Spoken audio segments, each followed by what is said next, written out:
Wat 'n voorreg is dit nie. As ons nou dink aan die hoof se kantoor, as jy nou geroep word om na die hoof toe te gaan, dan verwag ons straf. Jy staan voor die deur en jy bewe. Daar's gewoonlik nie goeie nuus nie. Maar hoe wonderlik is dit nie dat wanneer ons in die huis van die Here verskyn, wanneer ons bymekaar kom as sy kinders, sy kudde, dan groet hy ons met die woorde genade en vrede vir julle. Amen. Familie, julle kan solank saam met my oopmaak by Timoteus. Dis 1 Timoteus hoofstuk 1. 1 Timoteus hoofstuk 1.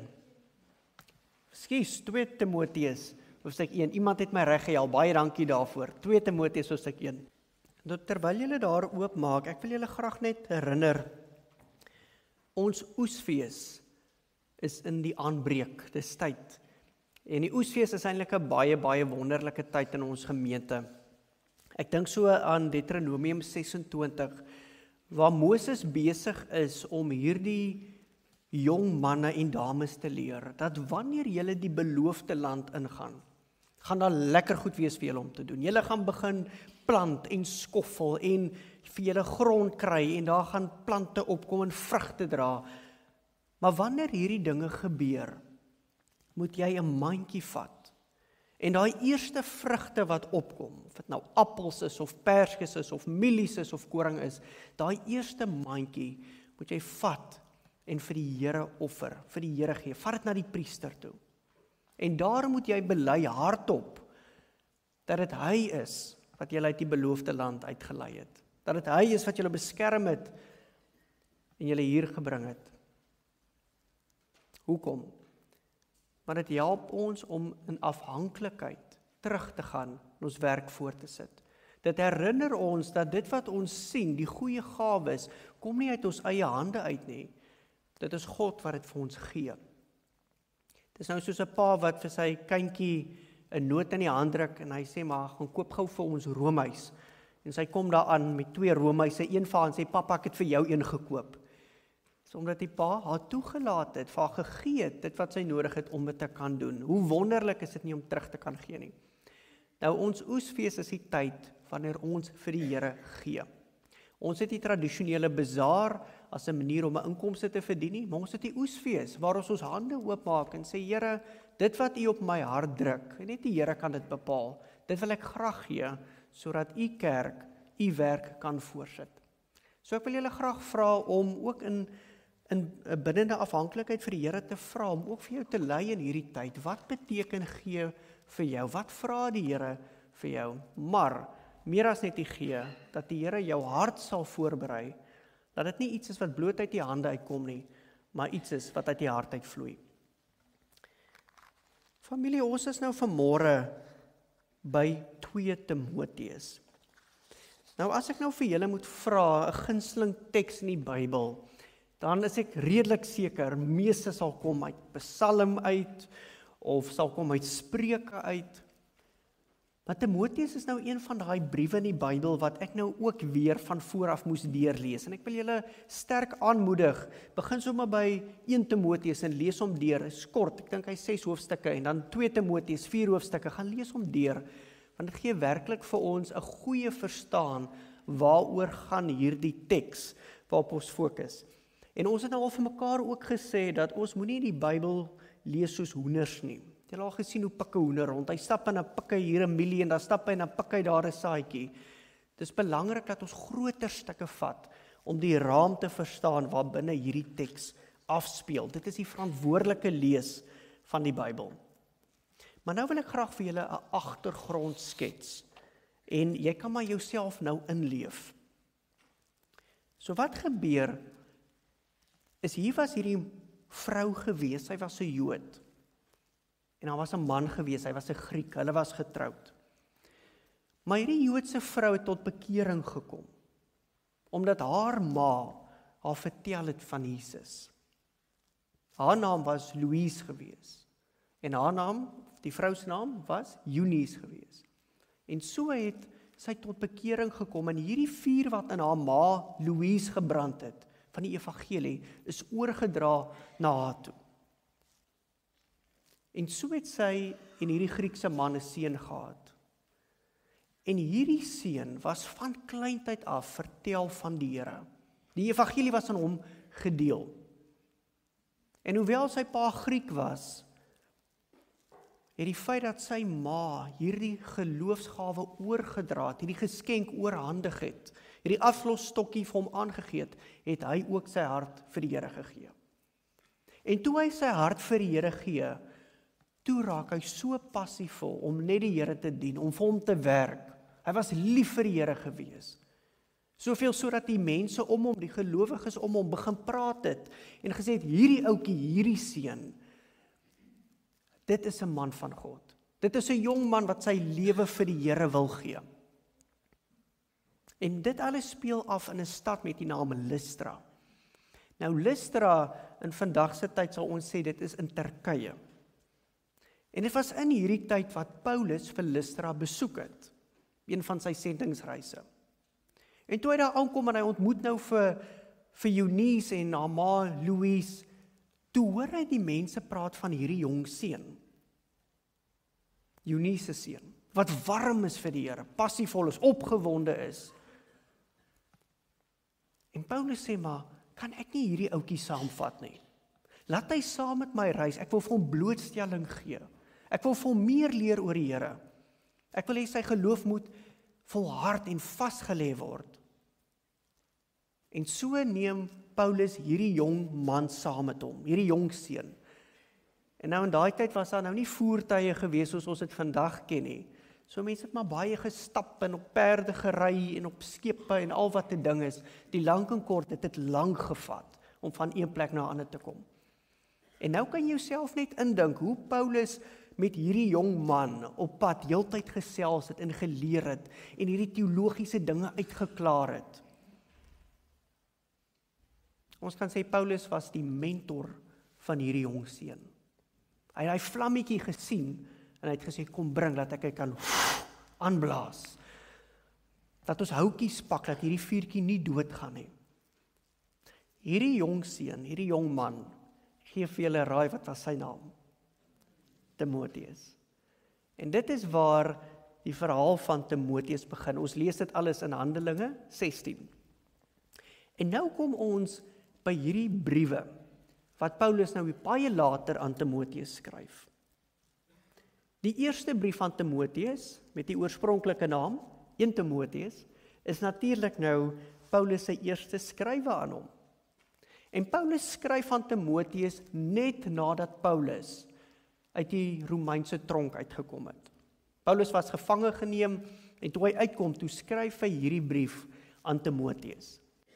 Nou Timotheus was op daardie stadium 'n gemeenteleier. So kry hierdie prentjie in jou kop, 'n jong man met groot verantwoordelikheid. 'n Gemeenteleier vir gelowiges om hulle te leer en te onderrig.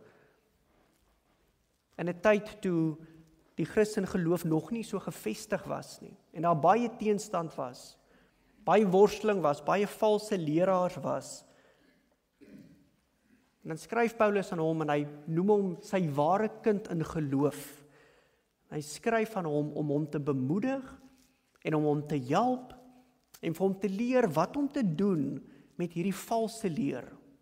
As iemand kom met snaakse stories, hoe moet jy dit hanteer, Timotheus? Maar ook hoe om die huishouding van God te bestuur. Hoe maak ons met ouderlinge en diakens? Maak ons met die weduwees? Hoe maak ons met die wat konflik saai? Hoe gaan ons te werk daarmee? Maar dan kom 2 Timotheus. En 2 Timotheus het bietjie 'n ander trant. En miskien is dit subjektief omdat 'n mens weet wat in 2 Timotheus gebeur of wat die agtergrond daarvan is. Maar Paulus skryf 2 Timotheus toe hy 'n tweede keer gevange geneem is in die Romeinse tronk. En hierdie keer skryf Paulus met 'n vreemde stem. Want hy weet of dit nou vir hom gesê is en of hy nou net so gevoel het of 'n oortuiging het en of die Here dit vir hom geopenbaar het, op een of ander manier weet Paulus sy dood is baie, baie naby. Hy weet dit. Hy weet hy het nie meer lank oor nie. En wat 2 Timotheus so besonder maak is, dis Paulus se laaste brief wat hy skryf aan hierdie kind in die geloof, aan Timoteus. Dis sy afskeidsopdragte. Een kan self sê, dis sy geestelike testament. As ek nie meer daar is nie, Timoteus, onthou hierdie goed, onthou dit. En dit kom neer op 3 goed. Nommer 1, sit die werk voort. Moenie skrik nie, moenie nou bang wees oor my boeye en oor die feit dat ek tot die dood veroordeel word nie. Maar sit die goeie werk voort met 'n dringendheid. Moenie nou stop nie. Die tweede een is moenie fokus verloor nie. Daar's klomp dinge wat hanteer moet word in die gemeentes. Klomp storieetjies. Maar moenie laat dit jou fokus steel nie. Jou fokus is op die bediening van die evangelie. Op die suiwer leer van Jesus Christus. Hanteer die ander goed spoedig, maar klaar daarmee. So gou as wat jy kan, dat jy kan fokus op dit wat belangrik is. En die derde een, in hoofletters, is volhard. Volhard, moenie nou afslek nie. Moenie momentum verloor nie. Inteendeel, werk harder. Meer dringend. Stook daai vuur aan, pak meer hout op daai vlammetjie, dat die mense die lig kan sien. Nou op daardie noot wil ek graag saam met julle lees uit 2 Timoteus. Ons lees vanaf vers 1.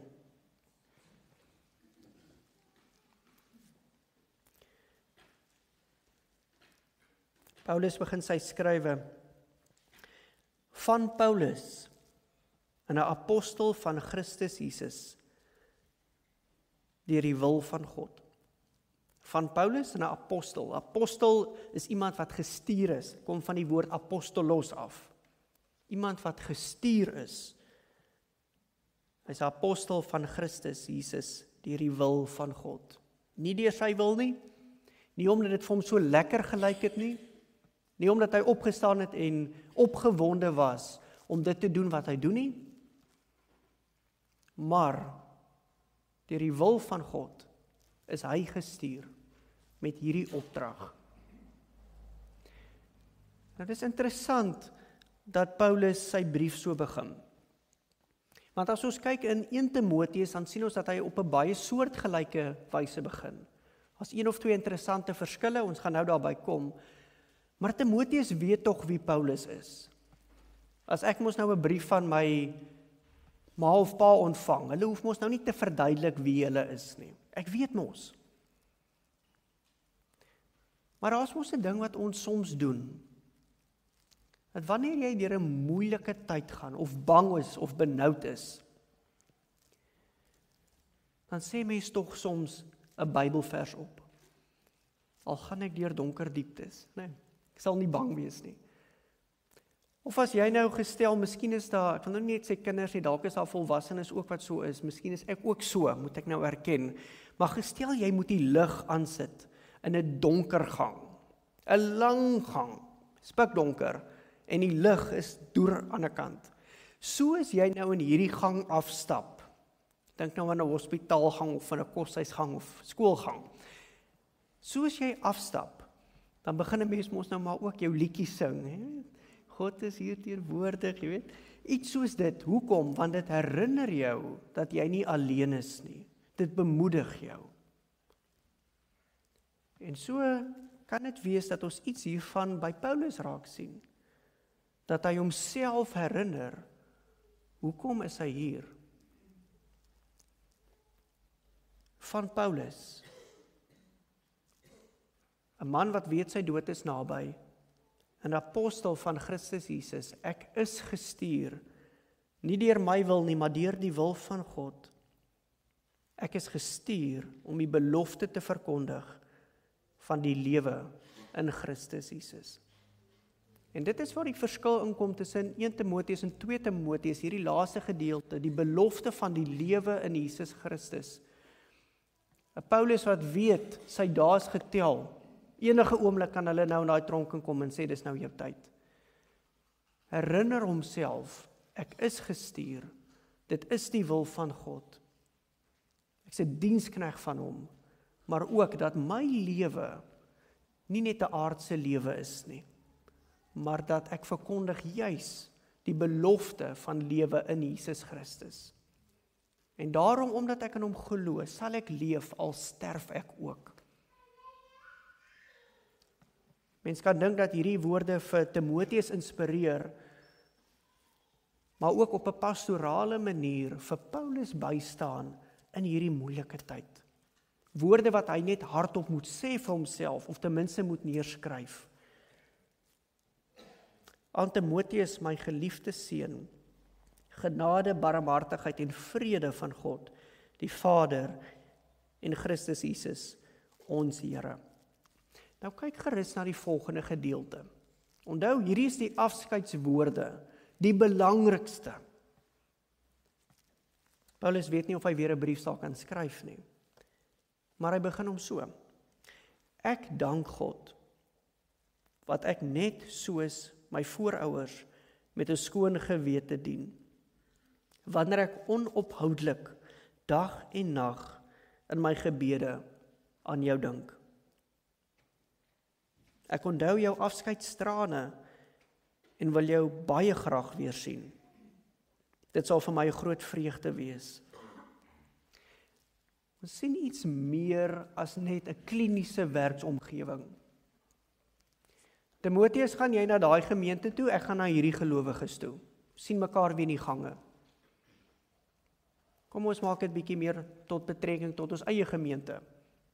Gaan julle vuur en vlam toe, hierdie ouens gaan Wow Bybelskool toe, sien later.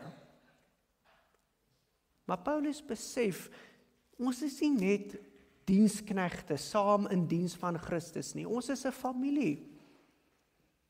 En daarom is mentorskap vir hom meer as net mentorskap van Timoteus. Dit is sy seun in die geloof. Soos hierdie kindertjies wat hier voorkom sit, ons kindertjies, geloofskindertjies.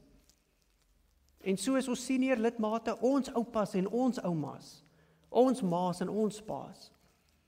En behoort ons bietjie anders te dink oor die toekoms van hierdie gemeente, van hierdie familie, van hoe ons inploeg, hoe ons omgee.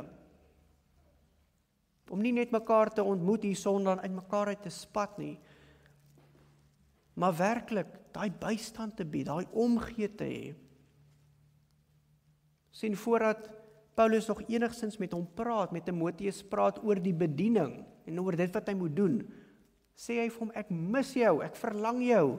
Ek onthou daai trane toe ons mekaar gegroet het en ons saam gehuil het, hierdie ouerige oom al en hierdie jong man, hulle is lief vir mekaar. Saam in diens van Christus, as broers, as susters, as 'n familie, daai intimiteit.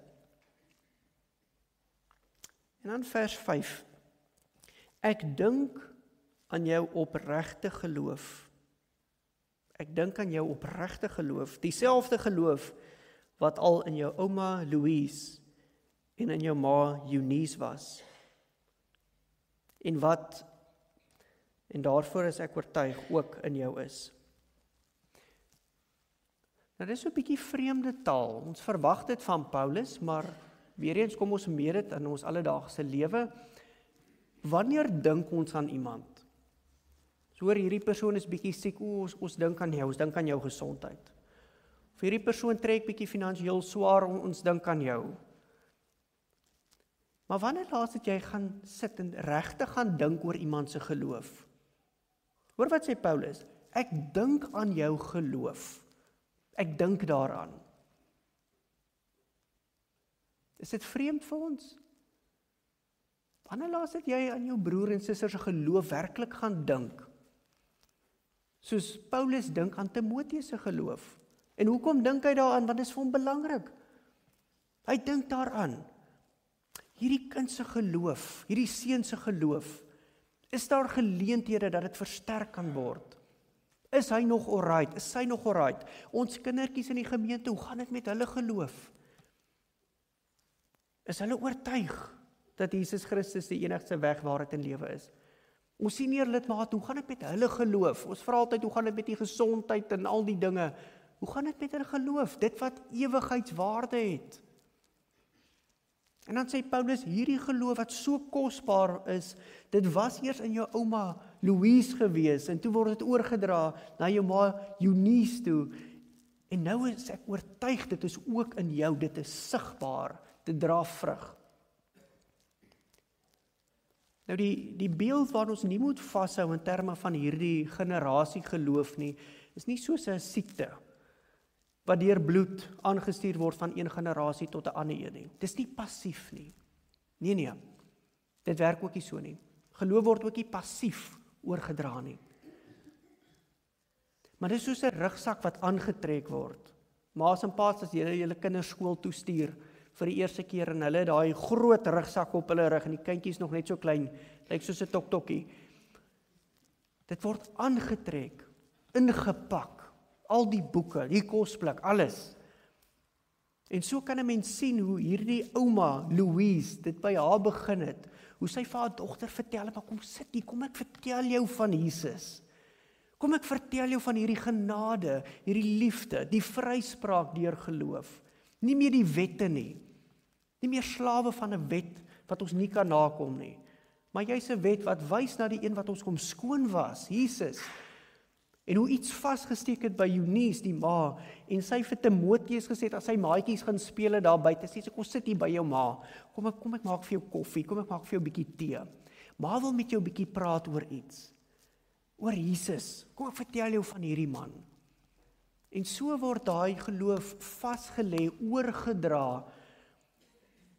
Dit laat ons dink aan ons eie verantwoordelikheid in hierdie gemeente. Dit gebeur tog in gemeentes, dat ons mekaar warm broei. Ag, dit is so lekker hier en is so warm, en dan verdaag ons en is verby. Maar het ons nie daai verantwoordelikheid om ook die Louise te wees, of die Eunice te wees nie? Om die volgende Timoteus wat hier instap, seker te maak dat hy ook die evangelie hoor. Maar nie net hoor nie, oor en oor hoor, dat dit vasgelê word, dat daai vuurtjie aangesteek word. Paulus sê, ek het dit gesien by jou ouma, ek het dit gesien by jou ma, en ek is oortuig, dit is ook in jou, dit is sigbaar, dit is oorgedra. Soos 'n kers wat gebruik word om 'n ander kers aan te steek, word dit oorgedra van geslag na geslag. Om hierdie rede, omdat ek oortuig is dat dit in jou is, vers 6, om hierdie rede herinner ek jou daaraan, dat jy die genadegawe wat God jou gegee het, toe ek jou die hande opgelê het, soos 'n vuur weer moet aanblaas. Om hierdie rede, omdat jy dit gekry het, omdat dit sigbaar is in jou lewe, omdat ouma Louise begin het daarmee, en ma Eunice dit vasgelê het, en dit nou in jou lewe is, moedig ek jou aan, herinner ek jou, blaas dit soos 'n vuur aan. En ek dink dit is 'n beeld wat ons almal ken, as jy nou om daai braaivleisvuur sit, en die sosaties moet nog gebraai word, en daar's nog klomp ander dinge, dan blaas ons mos die vuur, laat daai kole so begin gloei. Nou kinders, julle hoef nie vorentoe te kom nie, maar ek wil sommer gou vir julle iets wys. Hier is 'n vuurhoutjie. Nou kyk nou na hierdie kers. Ek het hom aangesteek aan die begin van die diens, en hierdie kers brand, hy brand al lekker lank. En hy gaan nog lank brand. Maar kyk gou na hierdie vuurhoutjie. As ek hom nou trek, dink julle hy gaan brand? Dink julle so? Goed. So kom ons tel gou. 1, 2, 3, 4, 5, 6. Julle gesien? So 6 sekondes. Kom ons doen hom weer. Miskien brand hy bietjie korter, bietjie langer. 1, 2, 3, 4, 5. Ons weet nie hoe lank ons op hierdie aarde gaan wees nie. Ons het geen klou nie. Of dit nou 5 tellings is, of 6 tellings, 50 jaar, 60 jaar, 90 jaar, ons het geen idee nie. Maar wat ons wel weet, dat wanneer ons geloofsvlammetjie brand, ongeag vir hoe lank. En ons doen nie iets daarmee nie. Ons steek nie kersse aan nie. Ons steek nie lampe aan nie. Ons steek nie lanterns aan nie. Kort voor lank gaan daar net niks meer oor wees nie. Baie van ons het hierdie geloof gekry. As ek vir julle vra, wie van julle is oortuig dat Jesus ons verlosser is, die redder is, die enigste weg, waarheid en lewe?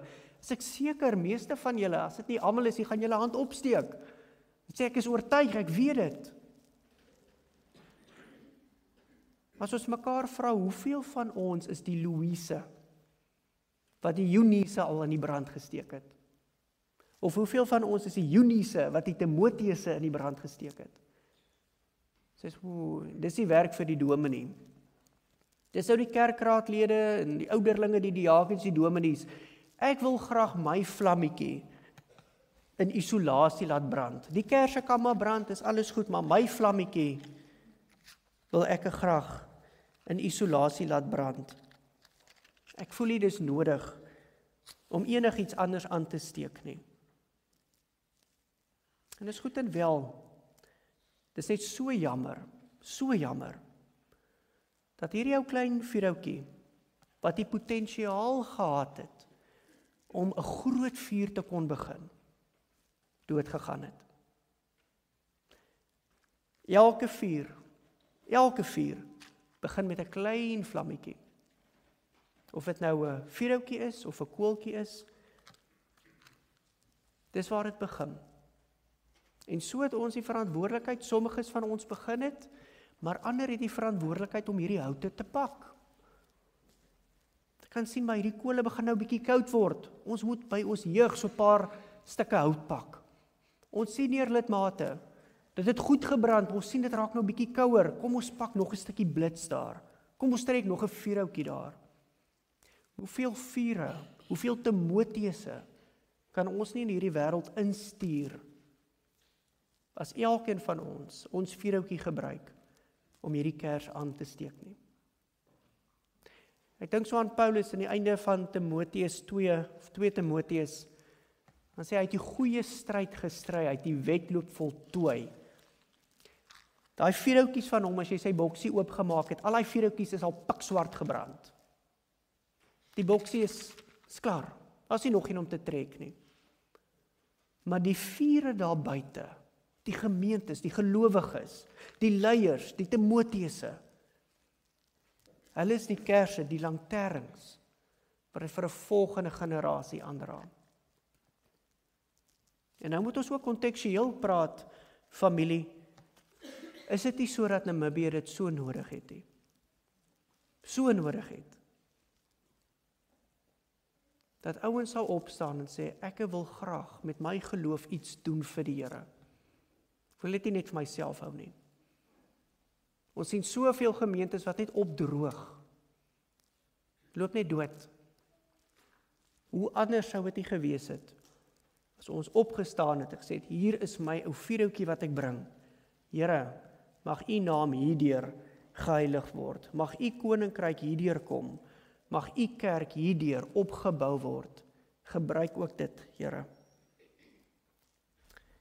Vers 7, die Gees van God, die Gees wat God ons gegee het, maak ons immers nie lafhartig nie, maar vul ons met krag en liefde en selfbeheersing. Nou daar's 'n klein groepie, 'n minderheidsgroepie wat sê dat Paulus skryf dit aan Timoteus, want Timoteus was maar 'n bangbroek.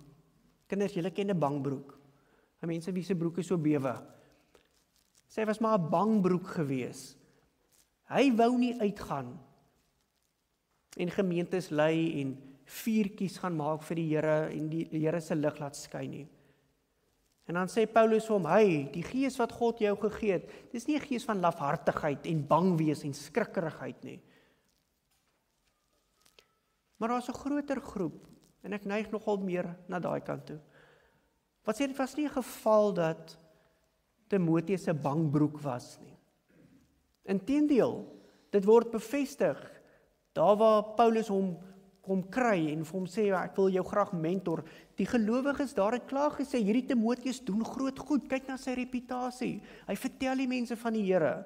Hy leef sy geloof uit, hy is nie bang nie. Wat Paulus eintlik hier van probeer sê,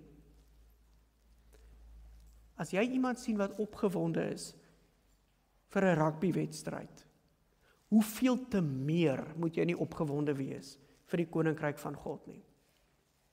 As jy sien iemand wat opgewonde is om 'n verhoging te kry, hoeveel te meer moet jy nie opgewonde en passievol wees oor die skat in die hemel. As jy opgewonde is oor jou aardse familie, hoeveel te meer moet jy nie opgewonde wees vir jou koninkryksfamilie, jou groot familie, saam met God, saam met Christus aan tafel, wanneer ons eendag daar is nie. Hy probeer vir Timoteus sê, hierdie ywer en volharding is nie op 'n aardse vlak nie.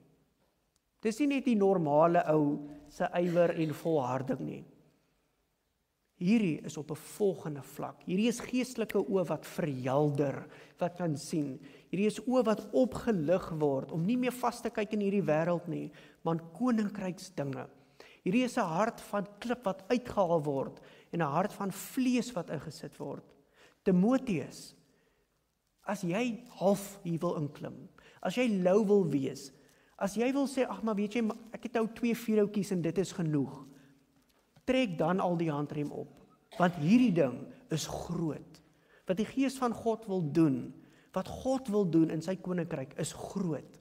Dit is alles of dit is niks.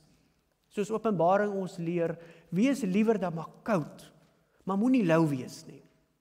Familie, kan ons dit vir mekaar ook vra of sê, of mekaar vermaan. As ons onsself beywer om maar hier in die middel te wees. As ons tevrede is met, ag, my vuurhoutjie het maar so gebrand, los dit liewer.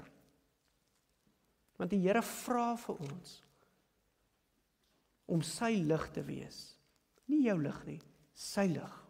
Dit is deur die wil van God dat ons hierdie vuurhoutjie in ons harte het. Gaan jy dit gebruik? Of gaan ons eendag vir die Here hierdie jou stompietjies gee, uitgebrand het? Ag Here, dankie. Dankie vir hierdie vuurhoutjie. Ek was maar nou so 'n bietjie bang om dit te gebruik, maar baie dankie hiervoor. Hoe wonderlik sal dit nie wees om eendag vir die Here te kan sê, Here, ek het net een ou vuurhoutjie gekry en ek het miskien net 30 jaar, 40 jaar in hierdie wêreld gehad. 50 jaar, 60 jaar, 100 jaar. Dis maar min in vergelyking met van die begin tot die einde. Maar Here, maggies, ek het my beywer. Vir U naam, Here, het ek daai kersse in die brand gaan steek. Vir U naam, Here, het ek lanterns gaan aansteek. Here, in U naam het ons as gemeente, as kinders, as jong mense, as seniors, saamgewerk om vir 'n volgende generasie wat ons nog nie ken nie, die vuur van geloof aan die brand te hou, sodat hulle ook die Timoteüse van môre kan wees. Ek wil graag afsluit met verantwoordelikheid.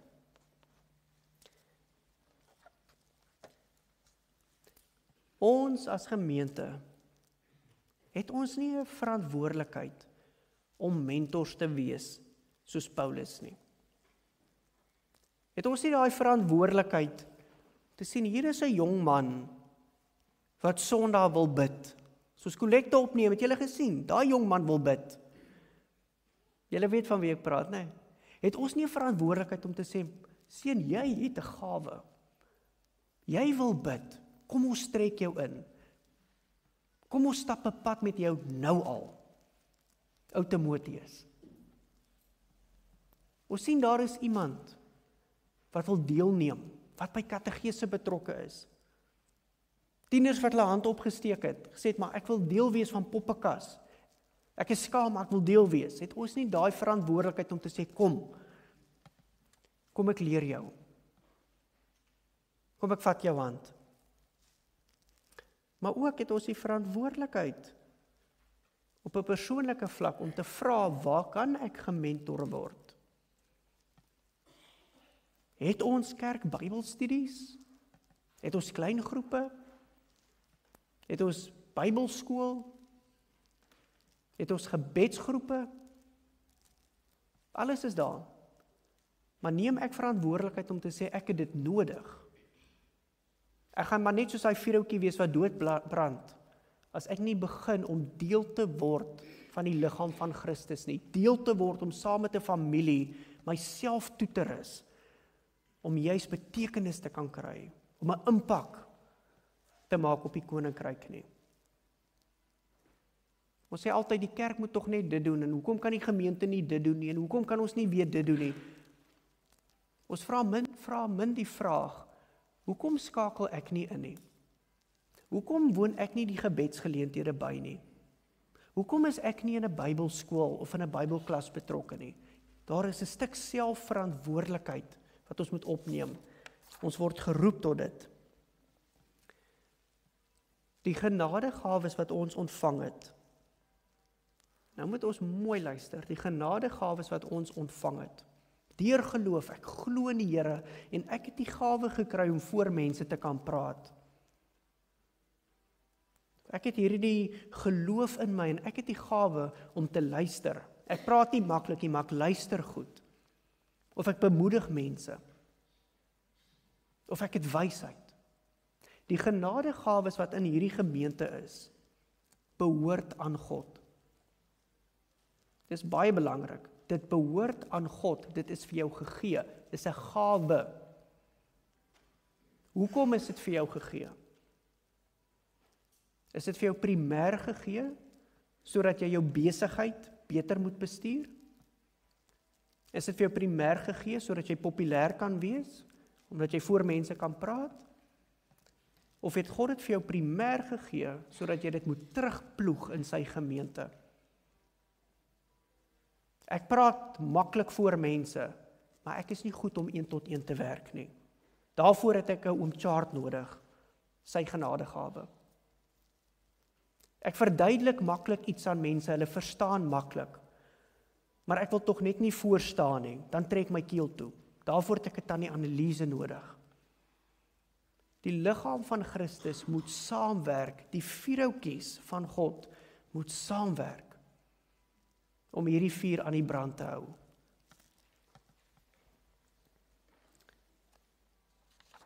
Ek eindig met hierdie vraag, vir ons gemeente, maar ook vir jouself.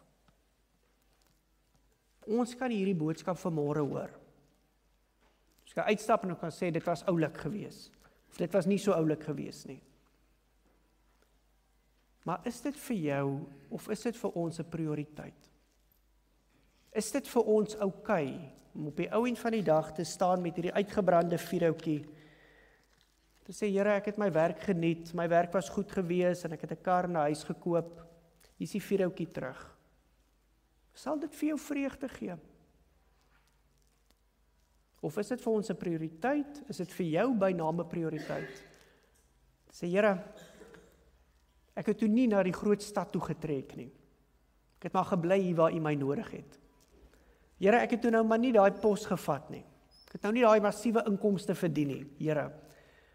Maar Here het ons kers aan die brand gesteek. Here het ons aan lig en swak opgebring.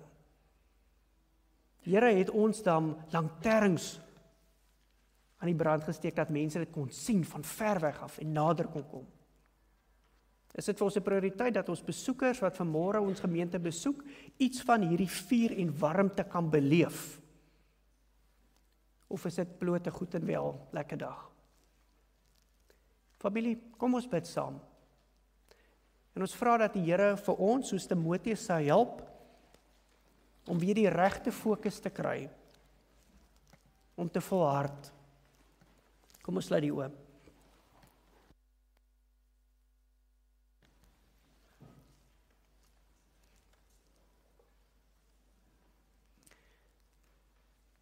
Here,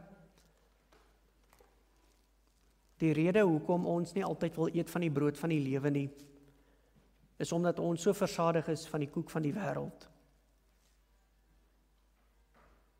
Here, daar is soveel goed wat ons aandag kom aftrek. Daar is soveel goed wat ons kom volmaak, Here, dat ons nie meer lus het om kersies aan die brand te steek hier, lanterns aan die brand te steek nie, lampies aan die brand te steek nie, hout op 'n vuur te sit nie, die kole aan te blaas nie. Here, ons besef en ons bely dit, Here, uit ons sondigheid uit, dat ons fokus dikwels wêrelds is en nie koninkryks is nie. Help ons, Here. Here, kom gee weer vir ons 'n hart van vlees, 'n hart wat kan warm word met die liefde. Here, laat daai fontein van lewende water, Here, weer opborrel uit ons binneste uit. Here, laat NG Kerk Swakopmund,